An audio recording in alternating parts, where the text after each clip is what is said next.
yarim yashar bolamda pochka qurishi bo'yicha ya'ni dializ olganman.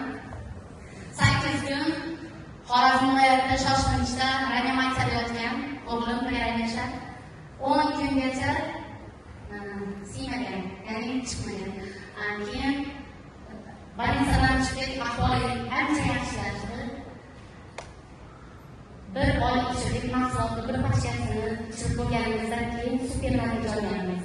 Qanday mahsulotni? Qanday dozada ichganman. Ertalab bitta, kechqurun bitta qo'ydim, keyin bitta qo'ydim, kechqurun kalsiy berganman.